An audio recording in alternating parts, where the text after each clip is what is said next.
Estamos aqui para mais uma live. Tô vendo aqui que tá meio escuro, mas tá dando para vocês me verem. Glória ao Senhor. Vamos colocar aqui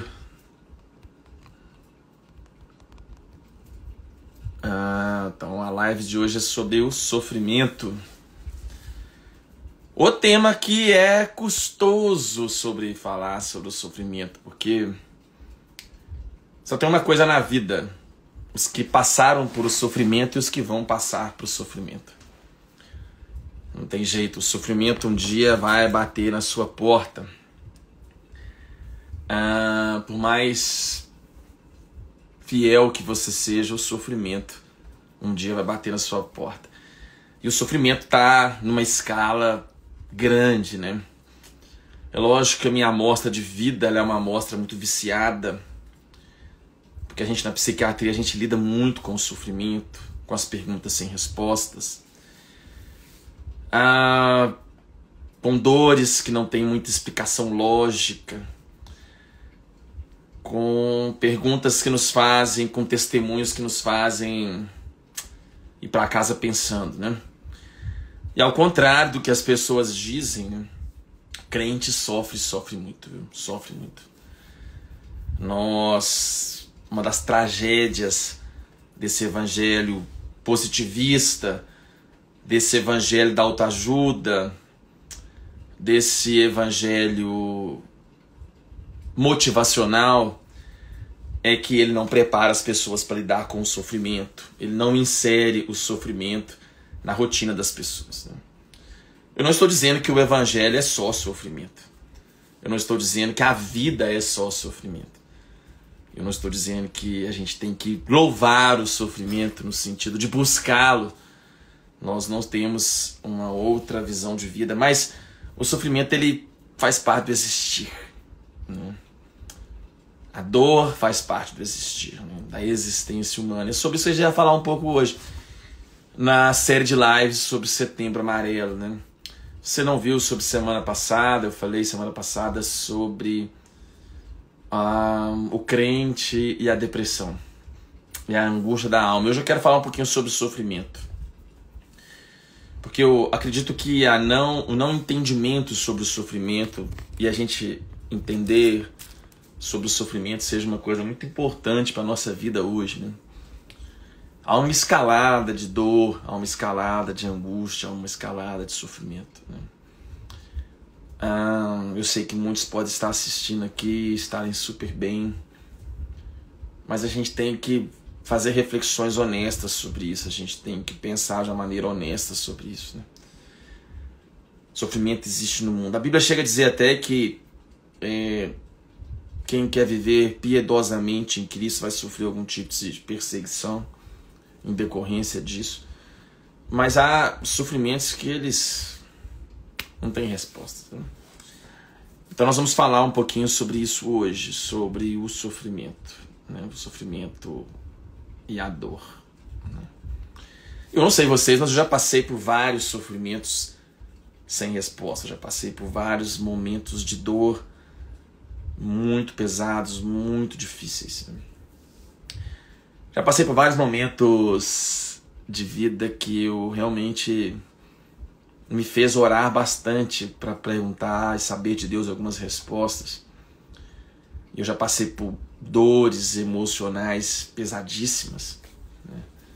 Alguns vales de sofrimentos muito grandes, muito pesados, né? E eu sei que muitos de vocês talvez estejam passando por isso, né? Talvez você está assistindo a live, você está com um problemaço aí na sua vida. Você está com um grande pepino para resolver na sua vida. Você está passando problema na sua casa, um problema com teu filho, um problema com a tua família. Tu está passando uma coisa que não tem resposta lógica, né? Parece que você tem a sensação de que o mundo parou, né? De que Deus se tornou um céu de bronze, né? Parece que suas orações não têm sentido nenhum. Parece que Deus é uma invenção. Parece que Ele não tem o domínio sobre nada, que faz a sua fé ficar seriamente abalada, né? E aí, talvez você esteja vivendo assim, ou já viveu assim. Já tive vários desertos, alguém perguntou. Enfermidades em casa, inexplicáveis. Enfermidades de filho, o Simone. Enfermidades pessoais que me confrontaram muito, mostraram a minha fragilidade. Muitos sofrimentos. Conviver de perto e acompanhar a morte de pacientes terminais, aos quais você cria vínculo, você cria amizade, você vê piedade, você vê um serviço a Deus, você vê uma vontade absurda de viver, e você atende em uma semana, na outra você recebe a notícia que esse paciente está morto. Então, a dor, né, de pessoas jovens que se vão com câncer, de amigos que se vão jovens com câncer, de pessoas com fé, com testemunho, com amor, com uma sede grande de permanecer aqui por mais tempo, que se vão, são sofrimentos muito grandes. A não resposta por algumas dores são para sofrimento muito grande. Deixa eu colocar aqui que eu não coloquei, desculpa. Então, nós estamos vivendo muitos sofrimentos,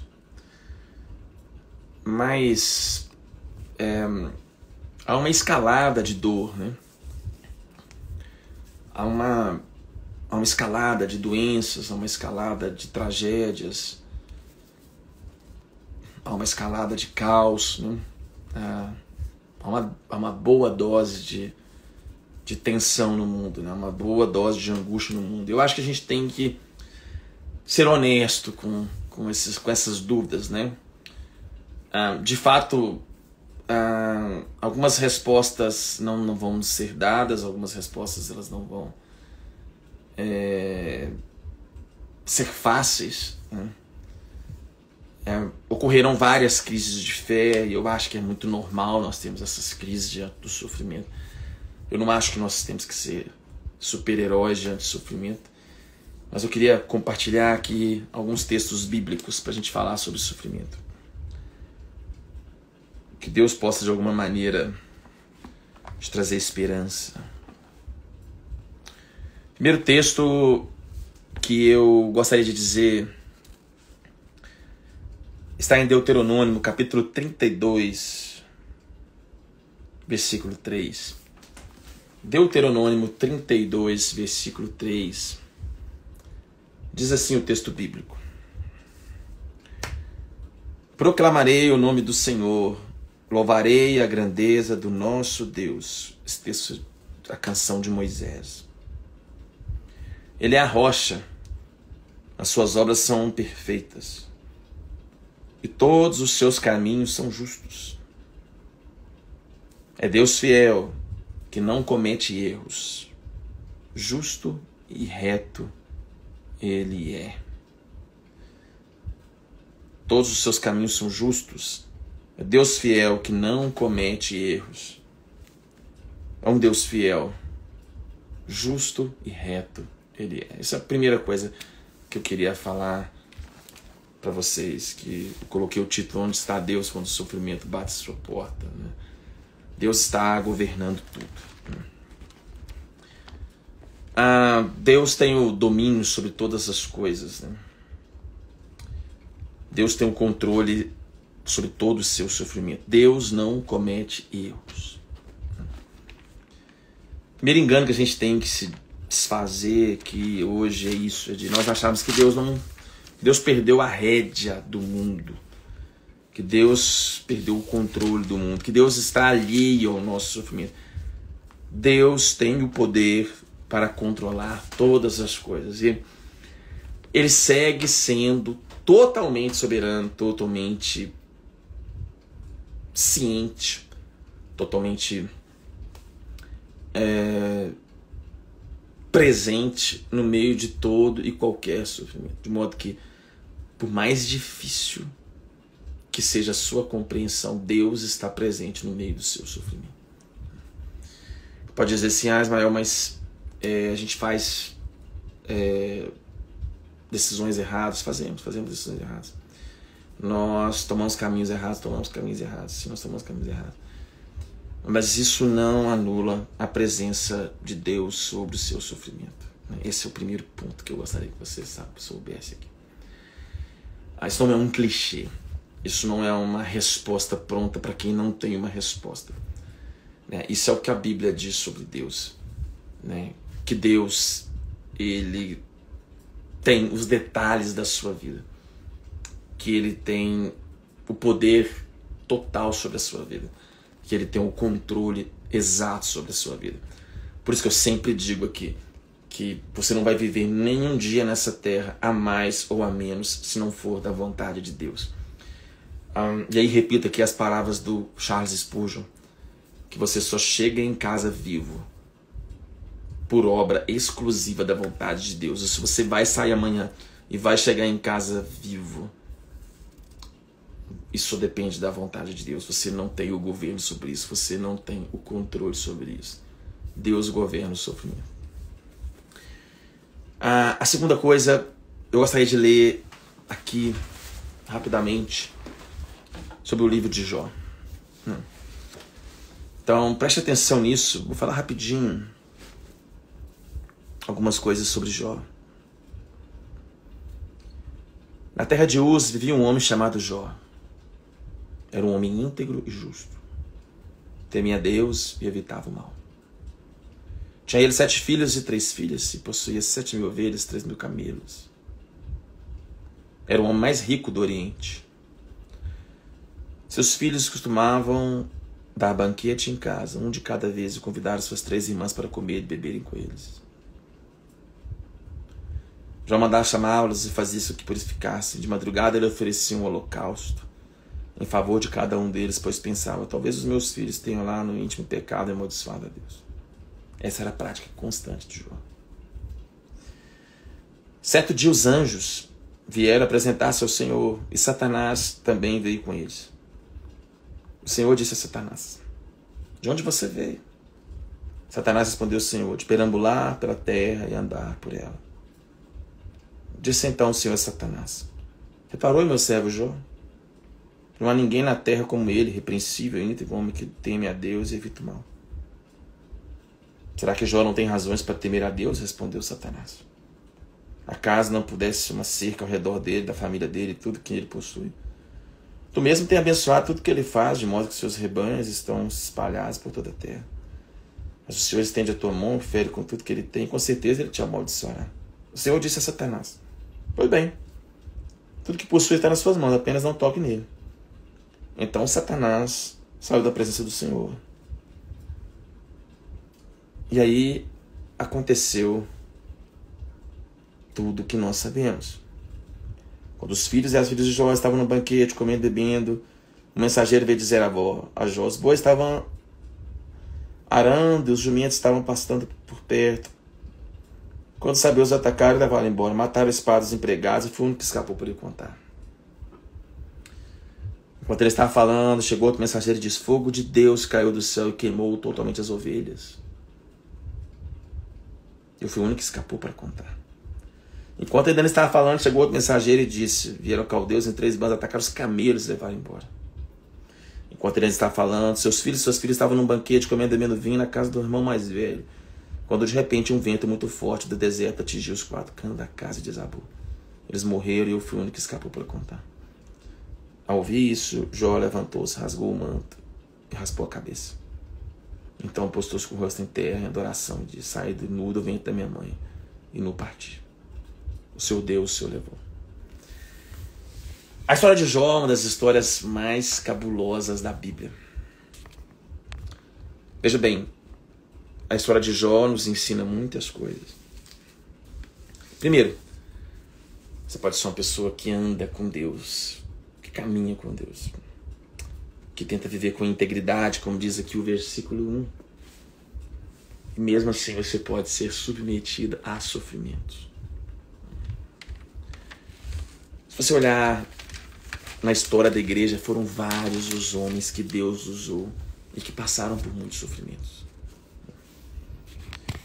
Eu sei que a gente vive uma era de sucesso, de prosperidade, onde tem tudo dá certo, onde se você não for alegria, euforia todo dia, Deus não está com você, onde você tem que estar sempre bem, onde você tem que estar sempre feliz, onde crente não fica doente, onde crente não tem enfermidade, onde você tem que ser power, extraordinário, perfeito, onde seus filhos não podem ter problema nenhum, onde você não pode ter filho com droga, com conflitos, onde você não pode ter problema no casamento, onde tudo isso... Mas não é isso que a Bíblia diz. E não é isso que o testemunho da igreja diz. Um dos homens mais brilhantes, que eu gosto muito de ler os livros, João Calvino. Vou pegar aqui uma indicação depois para vocês. Está em algum lugar aqui. João Calvino. Autor, talvez, dos melhores livros cristãos já escritos, As Institutas. Se você não leu Os Institutos, pode ler As Institutas. Mesmo se você não for calvinista, vai te abençoar muito. João Calvino, ele perdeu todos os filhos dele, os 3 filhos dele, se eu não me engano, com menos de 12 anos de idade. Com menos de 12 anos de idade. Todos os filhos de João Calvino morreram na infância. Ele se casou. E a esposa dele morreu, ele ainda era jovem. Então ele perdeu os 3 filhos e perdeu a esposa. Essa é a história de João Calvino. Para complicar, eu não lembro aqui, mas João Calvino lutou com gota. Sofria de enxaquecas terríveis. Terríveis. João Calvino morreu jovem, com 50 e poucos anos.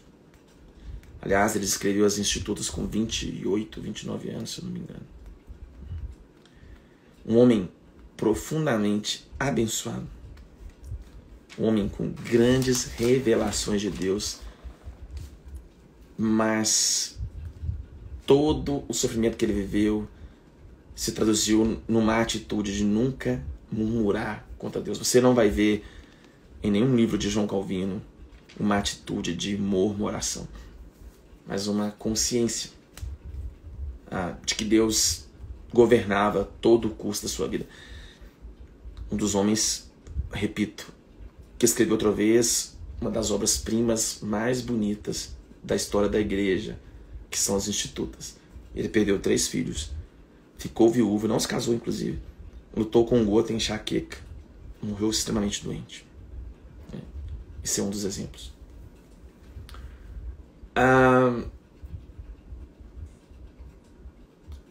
Um indiano, Sadhu Sundar Singh, um grande homem de Deus. Família toda envolvida com outra religião na Índia. E Sadhu Sundar Singh um dia foi enviado pelos pais, que eram de classe média, para estudar numa escola cristã, porque o pai achava que eles eram bitolados, que ele era bitolado demais na religião indiana, hinduísta. E certa vez a professora da escola deu um exemplar da Bíblia, que mexeu muito com ele. Uma noite, Sadhu Sundar Singh, num conflito religioso absurdo, entre o que ele estava aprendendo na escola e entre a sua tradição de família, ele disse que aquela noite seria a última, porque no outro dia ele ia pular na linha do trem, ia se matar. E naquela noite uma luz apareceu no quarto dele e era Jesus. Ele identificou como Jesus. E naquela noite ele entregou a vida dele para Jesus. E ele se converteu e conheceu Jesus. E aí ele ficou apaixonado por Jesus. E aí criou um problema sério para a família, porque a família era toda de outra religião. E um dia o pai dele pegou um pouco de dinheiro e falou: some daqui, porque não dá para você ficar aqui no nosso meio. E ele saiu com pouco dinheiro. Ele foi alijado da sua família, foi para uma região da Índia e foi acolhido por missionários. E ali começou a história de um homem que em vários lugares ele evangelizou várias regiões da Índia, andando quilômetros e quilômetros e quilômetros, dormindo às vezes em cavernas. Certa vez ele foi pregar numa cidade e ele foi espancado e foi jogado num poço. E nesse poço tinha vários cadáveres de pessoas mortas.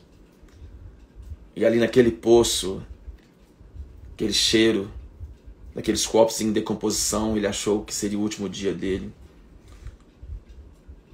E algo misterioso aconteceu, que alguém abriu aquele poço, jogou uma corda, e quando ele chegou em cima, ele não viu ninguém. Sadhu Sundar Singh foi conhecido como o apóstolo dos pés sangrentos. O apóstolo dos pés sangrentos. Porque ele andava quilômetros a pé para evangelizar. E os seus pés sangravam. E ele foi um homem que experimentou grandes sofrimentos na sua vida. Está na biografia dele.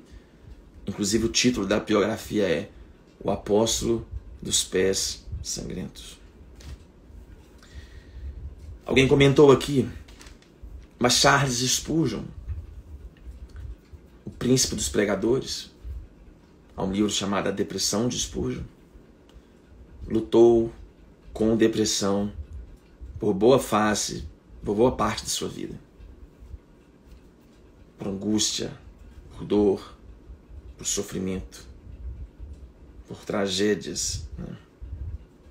Por perdas, por um sofrimento muito grande. Há um homem que ninguém conhece, chamado Beethoven, que ficou surdo, jovem, e escreveu canções que ele nunca teve a oportunidade de ouvir direito, devido à sua surdez. Fato é que, ao longo da história, as pessoas sofreram. E o sofrimento, ele é presente na vida dos filhos de Deus. E essa é a primeira desconstrução que você tem que sair dessa live. O justo sofre. O cristão pode passar por depressão. Se você não assistiu a live da semana passada, você assiste. O cristão pode passar por ansiedade, pelo câncer, pelo problema com as drogas, pelo problema com o filho. Esses sofrimentos, eles podem acontecer. Eles existem. Você veja que Jó era um homem justo e íntegro. Ele temia a Deus. Mas o sofrimento acontece na casa daqueles que temem a Deus. Às vezes nós vemos uma tragédia na casa de alguém que serve a Deus e nós logo apontamos o dedo. Deu alguma brecha. Está em pecado. Alguma coisa ele fez, Deus está pesando a mão sobre ele. Nada. Nós não sabemos de fato o que está acontecendo. Nós precipitadamente trazemos juízo, raciocínios, às vezes lógicos, sobre coisas que nós não compreendemos. Nós apenas vemos uma fumacinha e nós já queremos saber qual é a causa do incêndio. Nós já damos o laudo pericial de por que ocorreu o incêndio, quem causou o incêndio, qual o motivo do incêndio, sem que nós não somos peritos em nada, nós só estamos vendo a fumaça. Então, o justo sofre. Agora, A Bíblia diz uma outra coisa, não só que o justo sofre. Mas a história de Jó, ela nos mostra uma coisa que é ainda mais forte para nós. Que todo sofrimento que o diabo pode causar na vida de alguém, ele é limitado, ele é permitido, ele é condicionado pela ação do próprio Deus. Isso é muito importante de vocês terem esse discernimento. Eu sei que nós temos sim batalhas espirituais, eu sei sim que nós temos principados e potestades, eu sei sim que nós vivemos em um mundo tenebroso, mas você tem que ter uma ciência muito clara de que o diabo não pode fazer nada na sua vida sem a permissão de Deus. O diabo não pode, e o diabo existe, não é uma invenção em cristã. O diabo não pode fazer nada na sua vida sem a permissão de Deus. Veja a história de Jó. Há algum tipo de portal, há algum tipo de acesso à sala grande do Senhor, à assembleia, né, do Senhor. Há um Salmo 81, se não me engano, que diz isso. De alguma forma, há o conselho do Senhor, e os Salmos dizem isso, onde Deus se reúne e toma decisões, né? E esses anjos se apresentam diante do Senhor constantemente. Tanto é que a Bíblia diz que os anjos são espíritos ministradores, né? São seres ministradores, ou seja, são operadores das ações de Deus. Não é à toa que Daniel, ao orar, um anjo vem ao seu alcance. E acontece que o diabo, após Daniel orar, Deus manda uma mensagem por meio do anjo, e o diabo tenta bloquear essa resposta de Deus. E a Bíblia chega a dizer que esse anjo diz que ele teve que ter uma ajuda espiritual para que essa mensagem pudesse chegar. Mas a Bíblia diz o seguinte, que a partir do primeiro dia que Daniel orou, essa resposta veio. Então eu queria que você entendesse isso, né? Eu sei que há várias pessoas aqui de diferentes visões sobre batalhas espirituais. Uns são extremamente da batalha, outros são pentecostais, outros são calvinistas, reformados. Mas é o seguinte, você não pode negar a Escritura. A Escritura, ela é clara. Toda ação do diabo, ela é limitada e ela é controlada pelo próprio Deus. E isso tem te trazer uma grande esperança. Que quem governa a parada é o Senhor. Que quem controla o mundo é o Senhor. Ainda que você vê uma notícia, como hoje eu li, muito triste, de que houve uma mega enchente na Líbia e morreram 5.000 pessoas, tem mais de 10.000 pessoas desaparecidas. Nenhuma dessas vidas escapa ao controle do Senhor. Não há nenhuma tragédia que escapa ao governo do Senhor. Não há nenhum vale emocional que você esteja vivendo que escape ao controle do Senhor. Qualquer tipo de ação diabólica, o diabo, ele não tem poder para ir e tocar no Filho do Senhor. Você vê que o diabo chega aqui, ó, no texto que eu li, e ele vem dizer para Deus, opa, esse cara, ele te serve porque você dá as coisas para ele, Deus. Porque o Senhor mima ele. Ele não tem problemas. Esse cara tem uma família bonita. Ele tem grana. Ele é rico. Ele é próspero. Ele é bonito. Ele é famoso. Todo mundo conhece ele no Oriente, né? E aí Deus permite. Veja bem, não é o diabo quem faz. É Deus quem permite. Veja, a Bíblia não diz nessa reunião, por algum motivo, a Bíblia nos diz que em alguns momentos Satanás tem algum acesso a chegar perto de Deus e falar algumas coisas. essa reunião dos conselhos celestiais. De alguns momentos Satanás tem algum tipo de acesso. Mas veja bem, o Senhor é quem disse a Satanás: de onde você veio? Ele diz: eu vim de perambular por aí, eu estou andando por aí. Disse o Senhor a Satanás: reparou em meu servo Jó? Então veja bem, Satanás só toca em Jó dentro do limite que Deus estabeleceu. Deus fala: você pode tocar em tudo, só não toca na vida dele. Então, toda a ação do mal que pode acontecer na sua vida, ela tem um limite. Ela tem um limite. Não é o diabo que limita esse mal. Deus governa, tem o controle e controla a própria ação de Satanás. Jó capítulo 1, versículo 6.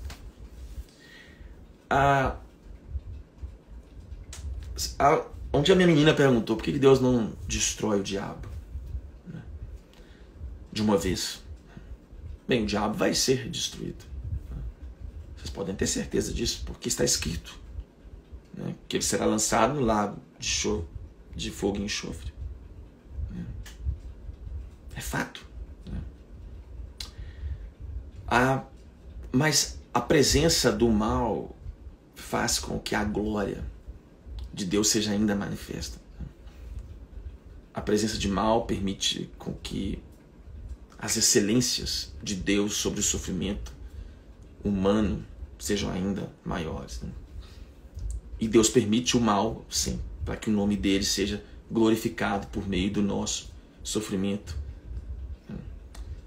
Deus permite o mal para que a glória dele seja manifesta.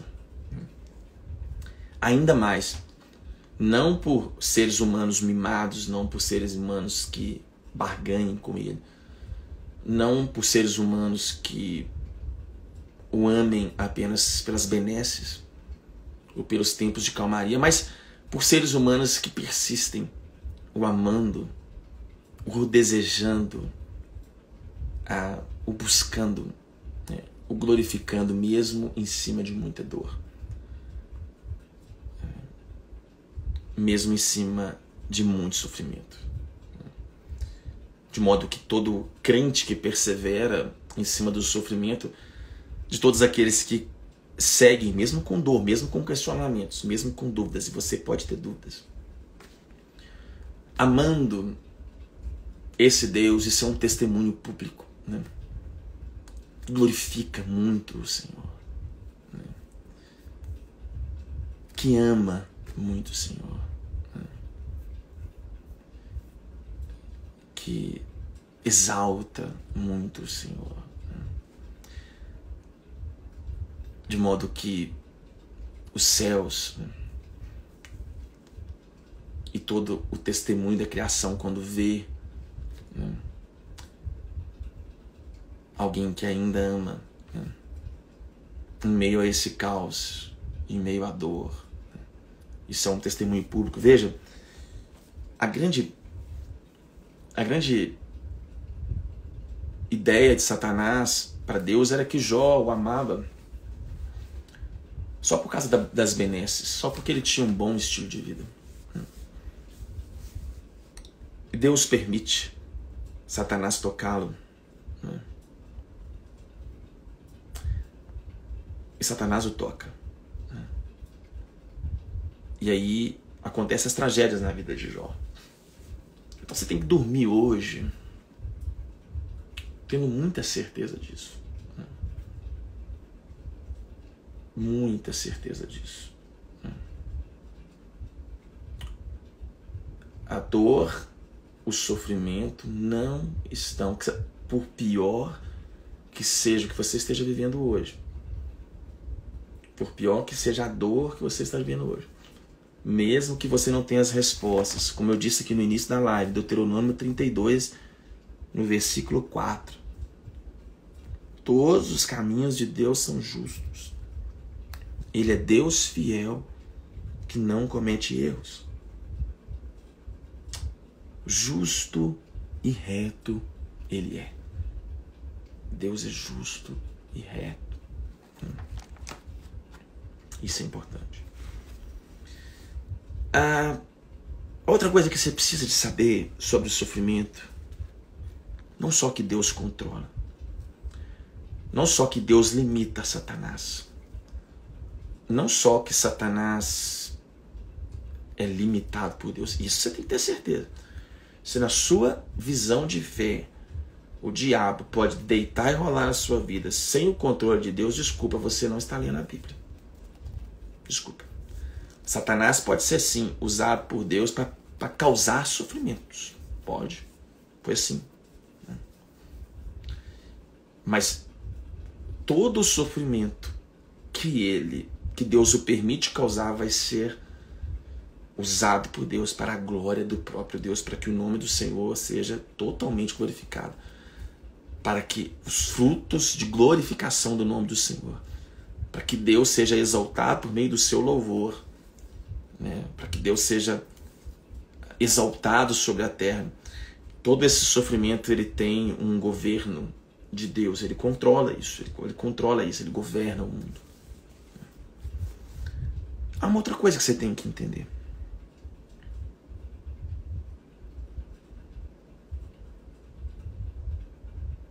Que é muito importante.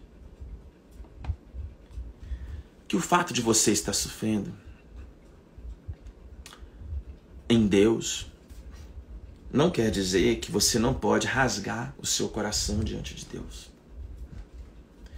Veja bem, a Bíblia diz, no versículo 22 do capítulo 1, em tudo isso Jó não pecou e não culpou a Deus de coisa alguma. Veja bem, não negar a Deus é uma coisa. Não rasgar o coração diante de Deus, diante do sofrimento, é uma outra coisa. Jó não negou a Deus, mas Jó foi extremamente honesto com seus sentimentos. Você não vai ver Jó dizendo que Deus não existe. Você não vai ver Jó dizendo que Deus não atua mais sobre a terra. Você não vai ver Jó negando a existência de Deus. E nem murmurando absurdamente no sentido de que Deus o tinha abandonado. Mas Jó foi honesto. Veja bem, capítulo 3, versículo 11. Olha o que Jó diz. Porque eu não morri ao nascer e não pereci quando saí do ventre? Porque houve joelhos para me receberem e seios para me alimentarem? Agora eu poderia estar deitado em paz e achar repouso junto aos reis e conselheiros da terra. Veja bem, não negar a Deus é uma coisa, negar a sua dor é uma outra coisa. Jó, diante do sofrimento, foi honesto. Versículo 15, o que eu temia vinha sobre mim, o que eu receava me aconteceu. Eu não tenho paz, nem tranquilidade, nem descanso, somente inquietação. Então, durante o sofrimento, você não deve apenas entender que Deus governa, mas é importante você dizer que não é pecado você ser honesto com as suas dores. Não é pecado você ser honesto com os seus sentimentos. Se você está sofrendo, rasgue o seu coração diante de Deus. Você está deprimido, você está ansioso, rasgue o seu coração diante de Deus. Se você está mal, irmão, não fica elaborando mantras de autoajuda. Ah, eu sou extraordinário, vai ficar tudo bem. Eu determino que não está legal. Eu profetizo que eu estou bem. Não, não é esse o caminho cristão. Jó não ficou aqui com mensagens de autoajuda diante do sofrimento. Jó não ficou negando a sua dor durante o sofrimento. Jó não trouxe um discurso positivista onde ele estava vivendo o caos. Se você está sofrendo, é justo que você manifeste a sua dor diante de Deus. Jó rasgou o seu coração diante de Deus. Então, Não se desumanize durante o sofrimento. Sim. Ou você crê que Deus governa, ou você crê que Deus tem um controle, ou você crê que nada foge ao desígnio do eterno, ou você vai pirar. Mas isso não deve ser um motivo para você não lamentar e chorar. Lamente e chore. Coloque para fora. Não dê uma de super crente, não dê uma de super-herói evangélico. Não dê uma de robô. Se você tem dias que você está assistindo aqui a live, tem dia que você queria não ter nascido, né? Falei semana passada que Elias e Jeremias tiveram dias que eles não queriam ter nascido. Tem dia, meu amigo, que você não quer ter nascido. Tem dia que você vai falar assim, volta a Jesus. Eu falei semana passada. Né? Tem dia que você vai dizer assim, nossa, misericórdia, que mundo. Volta logo, Jesus. Tem dias assim. E você tem que ser honesto nesses dias. Isso é um outro ponto importante. A terceira coisa no livro de Jó. Senão não anda aqui.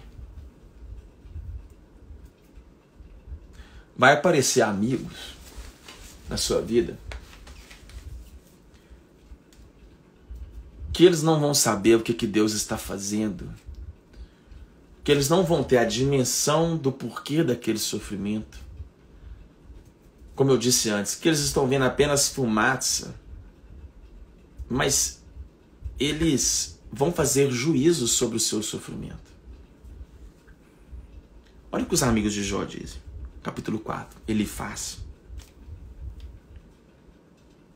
Mas agora que você vê em dificuldade, Jó, você desanima. Quando você é atingido, fica prostrado. Sua vida piedosa não me inspira confiança. E o seu procedimento irrepreensível? Olha que interessante. Reflita agora. Qual foi o inocente que chegou a perecer? Onde os íntegros sofrerão destruição? Pelo que olha a palavra do cara. Pelo que tem observado, quem cultiva o mal semeia a maldade. Isso também colherá. Sabe o que é isso aqui, gente? É a teologia da barganha. É aquela coisa assim de que é causa e efeito. Se você é bom com Deus, Ele é bom com você. Se você faz o bem, não vai te acontecer o mal. Se você é justo, você não vai sofrer. Você está colhendo o que você plantou. Deus está pesando a mão na sua vida. Deus está trazendo um juízo sobre você. Algum pecado você cometeu. Alguma brecha você deu. Está aqui, ó. Os amigos de Jó, eles fazem um juízo sobre o sofrimento de Jó, mas na verdade eles estavam errados. Eles ficaram o tempo todo fazendo teorias espirituais sobre o sofrimento de Jó, teologizando sobre o sofrimento de Jó, mas na verdade nenhum deles tinha a resposta certa. Porque, na verdade, Deus tinha permitido tudo que estava acontecendo e eles não conseguiam ver. E eles estavam presos na teologia da barganha, da causa e efeito. Eles tinham uma visão míope de uma coisa que era muito mais ampla do que eles estavam conseguindo enxergar. E aí o seu sofrimento vai parecer gente assim. O cara vai apontar o dedo para você. Eu já contei aqui numa live. Tinha um casal de paciente super bacana, crente. Aí o filho foi pro CTI. Aí chegou um casal e falou assim, da igreja deles. O menino estava entubado, grave. Ele tá entubado, ele tá grave. É porque vocês idolatram muito o menino. E não tinha nada daquilo, eles não idolatravam nada o menino. É que às vezes as pessoas não têm o que falar diante do sofrimento do outro, elas ficam tentando inventar teoria. Elas ficam tentando ser advogada de Deus. Deus não precisa de advogado. Deus não precisa que a gente seja perito e ficar investigando a causa do sofrimento do outro. Deuteronômio 29, as coisas ocultas pertencem a Deus. Nós não temos capacidade de entender, às vezes, os mistérios de Deus. Então, quando alguém está sofrendo, a gente tem que ficar lá dando explicação, defendendo Deus ou trazendo teoria. As pessoas, quando elas estão sofrendo, a gente tem que ter misericórdia, graça. A gente tem que abraçar essas pessoas, chorarem com essas pessoas, a gente tem que acolher essas pessoas. A gente tem que dar um ombro amigo a essas pessoas. Deus não nos pôs aqui para sermos advogados dele. Deus nos colocou aqui na terra para consolar, para pregar o evangelho. Jesus não disse assim, a palavra não diz assim, nisso vocês conhecerão que são meus discípulos. Quando forem advogados de Deus, não. A Bíblia diz, vocês serão conhecidos como meus discípulos quando amares uns aos outros. Amares uns aos outros. Então, vocês têm que estar preparados durante o sofrimento para os amigos de Jó. Vai aparecer amigo de Jó. Todo mundo vai ter uma explicação de por que você está sofrendo. Vão falar que você está em pecado, que é alguma coisa. Às vezes você até fez alguma besteira mesmo, mas assim, o pessoal fica inventando história, tentando contar caso, teorias. E às vezes eles não sabem nada. Entendeu? E às vezes ninguém está sabendo que Deus permitiu aquilo, a ação de Satanás. E Deus tá... Os amigos do Jó não tinham nem ideia de que Deus lá atrás tinha permitido todo aquele sofrimento. E que a ação de Satanás estava limitada. E eles estavam dizendo para Jó o seguinte, uai Jó, você não é um cara crente, sua vida piedosa deveria lhe dar confiança. Ou seja, se você é crente, você tem que ter fé. Ô Jó, veja bem, o que a gente observa na vida, Jó, é que quem cultiva o mal semeia a maldade. Quem planta, colhe, Jó. É mais ou menos isso, versículo 8. Pelo que tem observado, quem cultiva o mal semeia a maldade, também colherá. Você já escutou isso? Tá plantando, você vai colhendo. Então, algumas dores, gente, vão ser solitárias mesmo.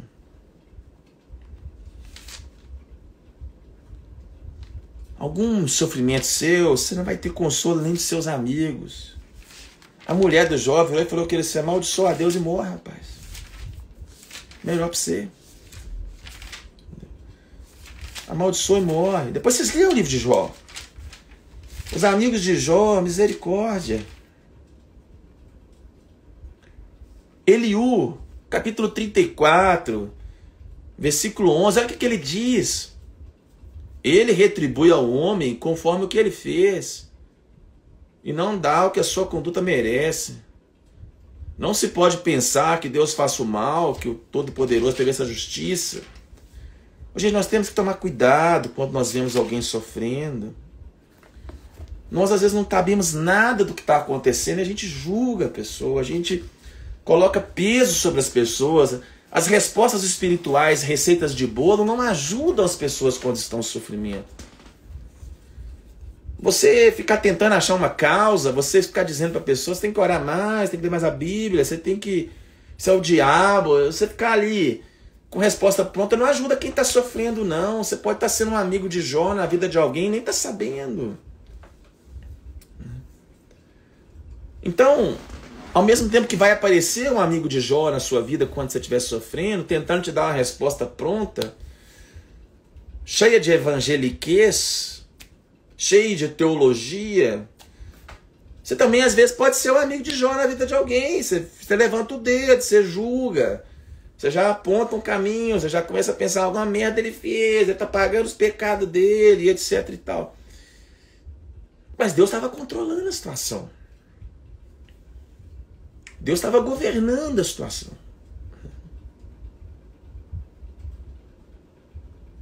E aí há uma coisa interessante. quando Jó começa a perguntar para Deus o porquê, Deus não dá uma resposta para Jó. Pelo contrário, Deus dá um monte de perguntas para Jó. Essa é outra coisa, a quarta coisa que eu queria que você entendesse. Veja, disse o Senhor a Jó: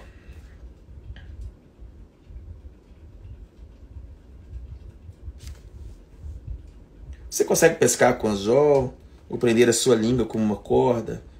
Consegue passar um cordão pelo seu nariz?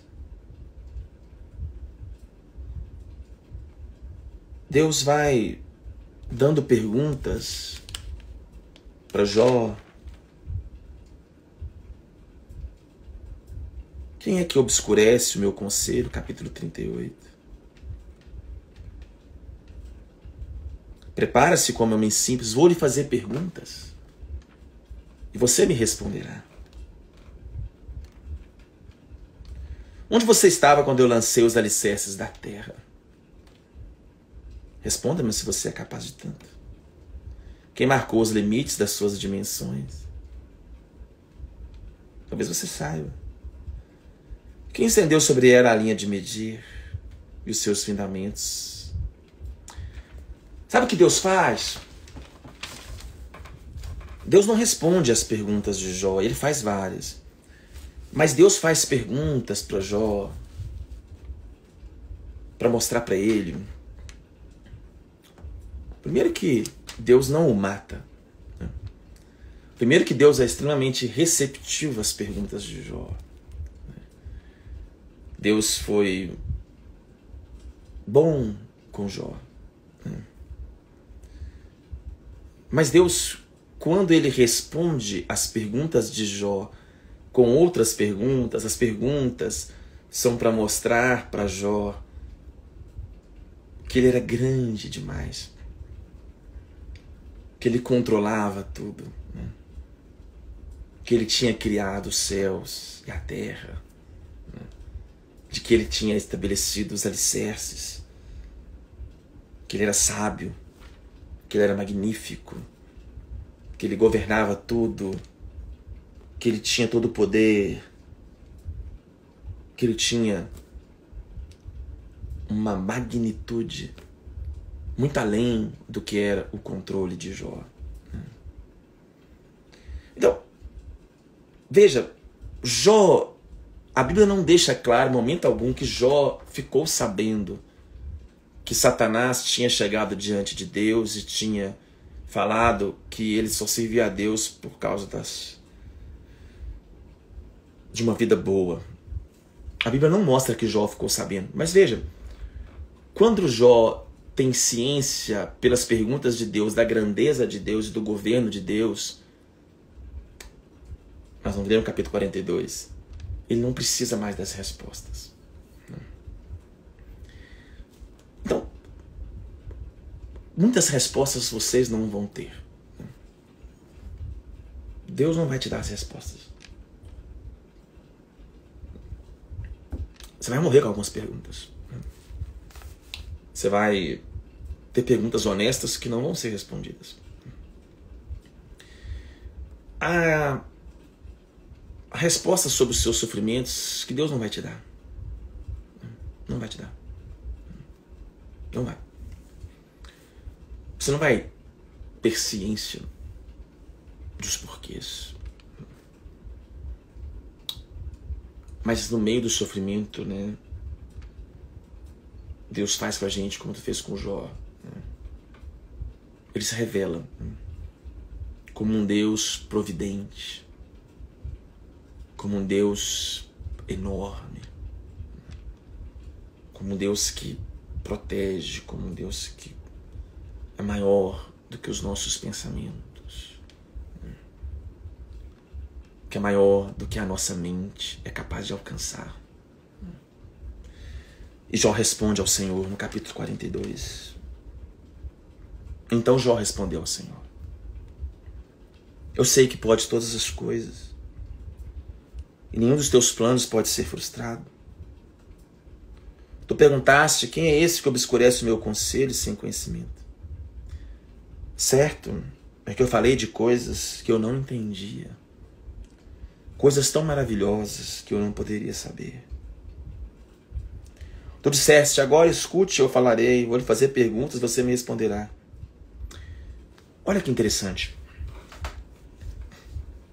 Os meus ouvidos já tinham ouvido a teu respeito, mas agora os meus olhos te viram.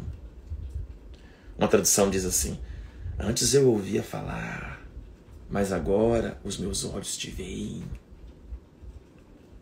Por isso menosprezo a mim mesmo e me arrependo no pó e na cinza.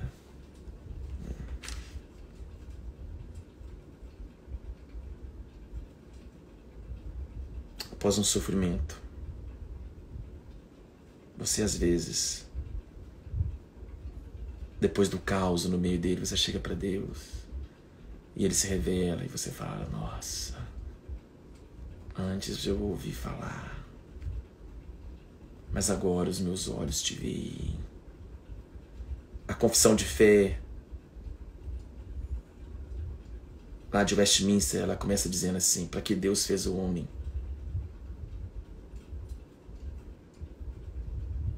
A Bíblia diz que Deus fez o homem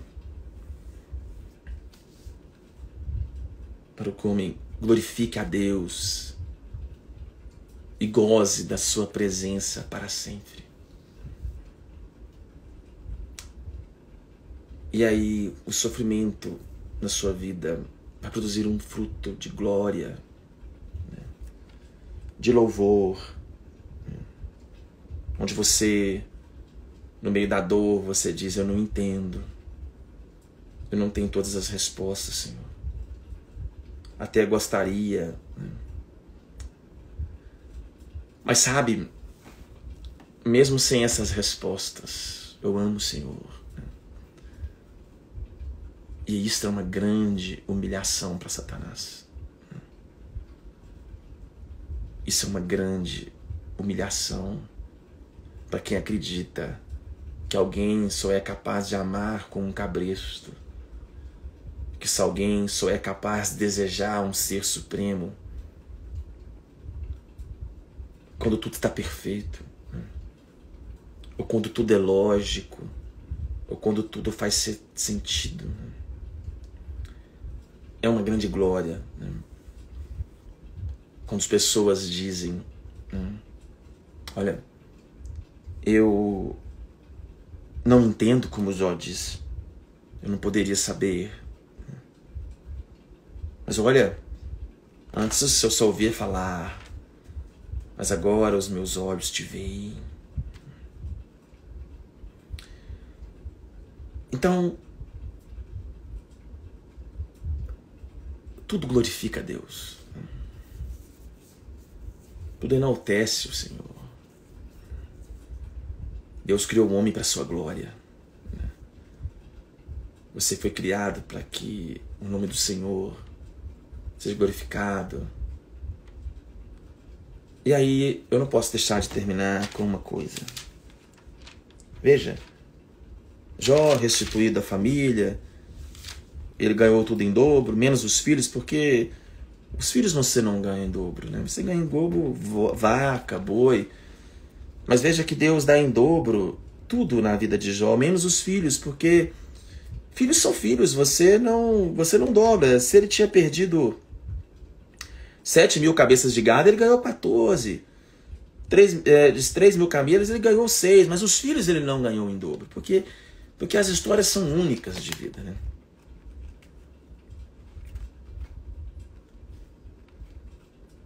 A vida material, ela pode ser compensada, mas as perdas, elas eram únicas. Mas vejam, vai ter um dia onde toda a dor se transformará em alegria, né? Onde o seu testemunho em meio à dor e ao sofrimento de amar a Deus está registrado na eternidade. E Deus vai enxugar dos seus olhos toda lágrima. Toda. toda a sua angústia, ela não vai existir. E tudo vai ser perfeito.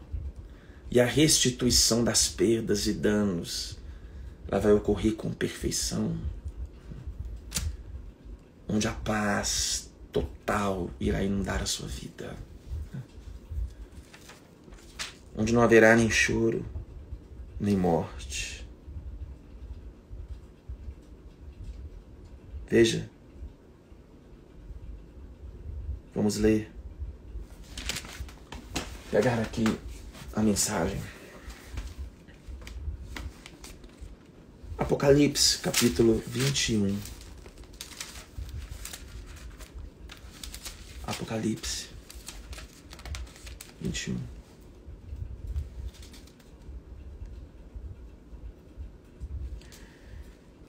Vi o céu e a terra criados de novo. Vai ter um novo céu e uma nova terra. Um novo jardim. O jardim do Éden, o jardim ficava no Éden. Ele sumiu com o pecado, mas ele vai voltar com a glória. O primeiro céu se foi, a primeira terra se foi, o mar já não existe. Vi era Jerusalém santa, criada de novo, descendo resplandecente do céu, preparada como a noiva para o marido. Ouvi a voz como um trovão vinda do trono. Olhe, olhe, Deus está de mudança, vai morar entre os homens e mulheres. Eles serão o seu povo, Ele é o Deus deles, Ele vai enxugar toda lágrima dos olhos deles.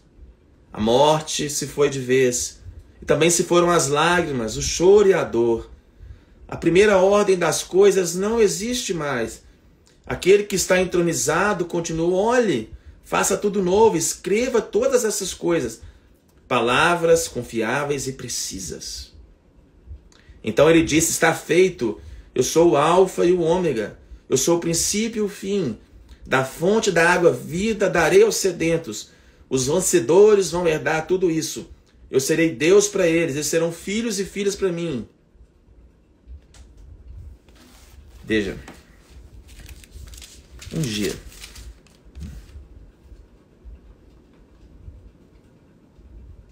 isso vai passar.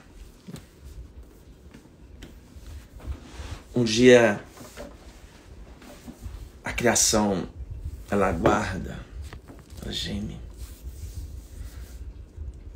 Ela geme, querendo a revelação dos filhos de Deus. Deus colocou no seu coração o anseio pela eternidade.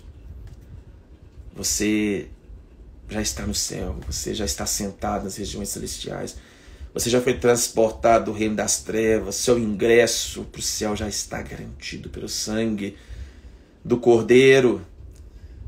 E os sofrimentos do presente tempo não poderão ser comparados com a glória que Deus se manifestará na sua vida por toda a eternidade.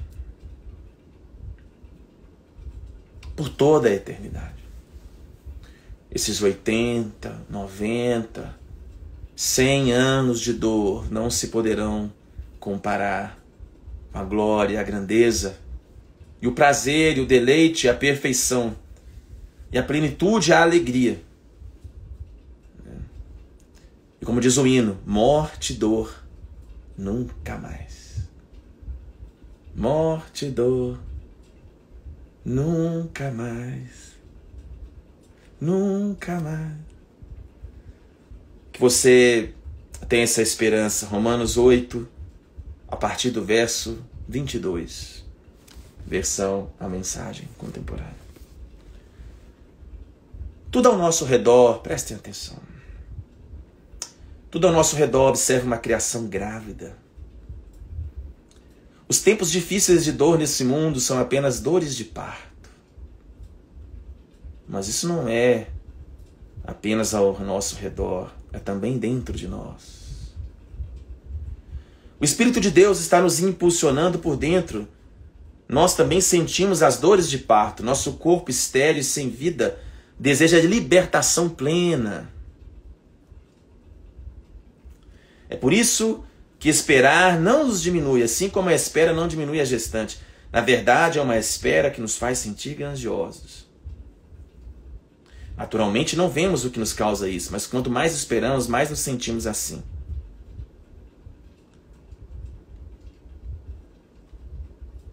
Olha, preste atenção. Estou terminando. Versículo 28. Assim, podemos ter certeza de que cada detalhe em nossa vida de amor a Deus é transformado em algo muito bom. Deus sempre soube o que está fazendo. Ele decidiu, desde o princípio, moldar a vida daqueles que o amam pelos mesmos padrões do Filho, pois o Filho é o primeiro da filha na humanidade que ele restaurou. Nele vemos a vida humana em sua forma original. Deus decidiu moldar a vida daqueles que o amam pelos mesmos padrões da vida do Filho. O Filho de Deus sofreu. O Filho de Deus foi um homem de dores. O Filho de Deus cumpriu o seu propósito por meio da cruz. E Jesus nos disse que aquele que quisesse segui-lo deveria negar a si mesmo, tomar a cruz e o seguir. Nenhum sofrimento humano ele é comparável ao sofrimento do próprio Filho de Deus na cruz. E Deus nos permite passar pelo mesmo processo. A Bíblia diz em Hebreus que Jesus aprendeu a obedecer pelas coisas que ele sofreu. E assim será conosco. Isso mesmo, pelas pisaduras de Jesus, nós fomos sarados. Então um dia, irmão, irmã, nós vamos estar no céu, em paz, em alegria.